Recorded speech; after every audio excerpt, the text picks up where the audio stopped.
We're at this critical junction right now with just climate change and everything going on in the world where we need more solutions. And when we talk about startups to established industries and established companies, we really promote these blue tech startups in a way where, hey, we need more stakeholders to fix this problem.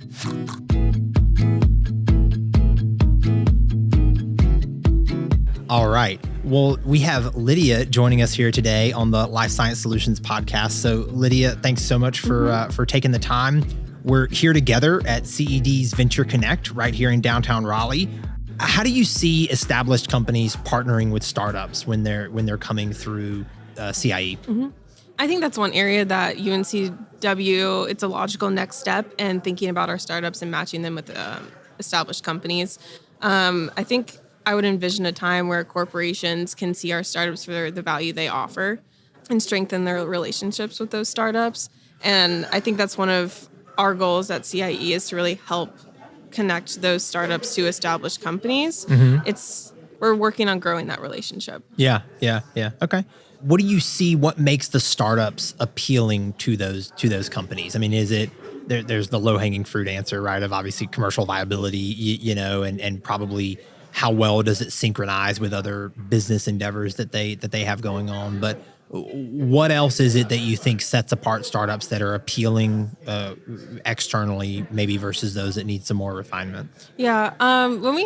When we think about our blue economy startups specifically, we're at this critical junction right now with just climate change and everything going on in the world where we need more solutions. And when we talk about startups to established industries and established companies, we really promote these blue tech startups in a way where, hey, we need more stakeholders to fix this problem. So that's one of the appeals is the more stakeholders. And then just thinking about entrepreneurs in general, we typically talk about the blue economy startups they're way more nimble. They can catalyze the technology much faster than, say, government or university industries. Yeah. So that's one of those two big appeals: the nimbleness and they can just catalyze technology a lot faster. Yeah. Sometimes. Yeah. So those are the two main factors that we really promote to established companies. Yeah. And maybe with less variability in execution year over year. And that's all. We'll talk about that when it comes to the government for now. But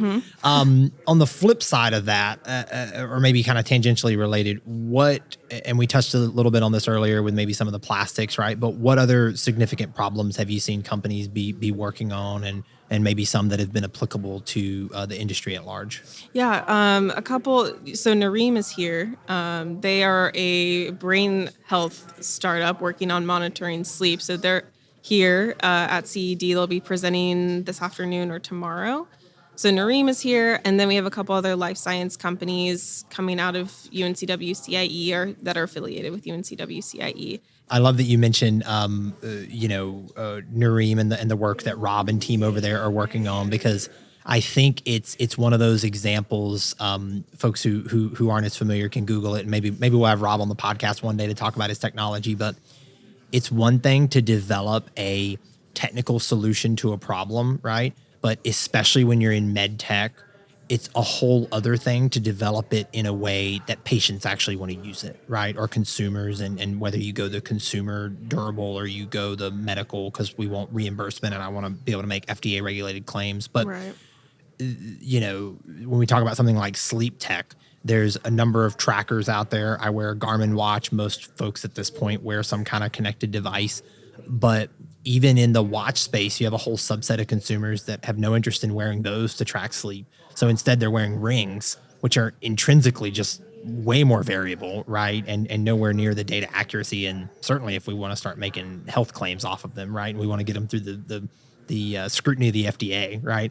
Probably going to be even more difficult. And no disrespect to Aura or Samsung or anyone in that space. But I think it's really cool whenever you think about something like what Rob and team are working on, where it's going to integrate into a pillowcase. Well, Yeah. your head's already touching a pillow, right? I mean, I sleep on 2 every night. I'm pretty picky about them, to be honest. I'm sure there's some people out there that don't use them, but they're weird. So so I think there's good applicability there, right? Yeah. And I think that's a really good example. So I think that's all really cool, and I think it's a good testament to why we need kind of the continued nurturing from ecosystems like CIE, right? curious maybe to wrap us up, right? What has you excited as we're gearing up? You know, we're here at the beginning of day one of Venture Connect, so we've got a long couple days ahead of us. What's got you really excited going into the next couple days? What are you looking to get out of your time here? So our biggest event of the year is the Ocean Innovation Conference in September of 2025. So I think just connecting with those who are kind of maybe involved in blue economy, blue tech, clean tech, green tech, all the environmental techs, connecting with those folks. And then it's also been really nice to see some of the ecosystem collisions I was talking about in the very beginning, just people from Wilmington and from Raleigh, RTP. It's been really fun to see those folks. So I'm excited to keep that going. Yeah. You know, it's been really fascinating. And I mean, you did talk about the UNC or maybe the Wilmington kind of startup scene, right? And it's certainly newer than the RTP one. But and maybe there's some selector bias going on here, because whenever we go around the office and we ask folks to go down to Wilmington to go to an event, everybody's hands shoot up really quick, because who doesn't want to go visit Wilmington? But we've seen more innovation. You know, the Wilmington ecosystem is definitely number 2 behind RTP right now, but it's distinctively number 2 ahead of everywhere else, right? Yeah. So it's like, hey, you know, Greensboro, Winston-Salem, like you guys got some work to do, right? So, and I mean, there's certainly good foundational research and companies coming out of Wake Forest and out of UNCG and out of some of these other places.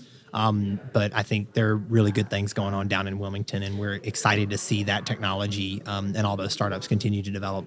Yeah, definitely. I think some people think of Wilmington as a beach town. There's a lot going on. There's a lot going on. Yeah. So, and I mean, come on, like Wilmington's you're still 30 minutes from the beach. So, yeah, 15. And you know, so 13 miles to be precise. I've run from Wrightsville Pier to downtown Wilmington many times, but that's another topic. So, excellent. Well, hey, how can folks who are listening or watching or however they're engaging, how can they connect? How can they learn more about what you guys are doing down at CIE?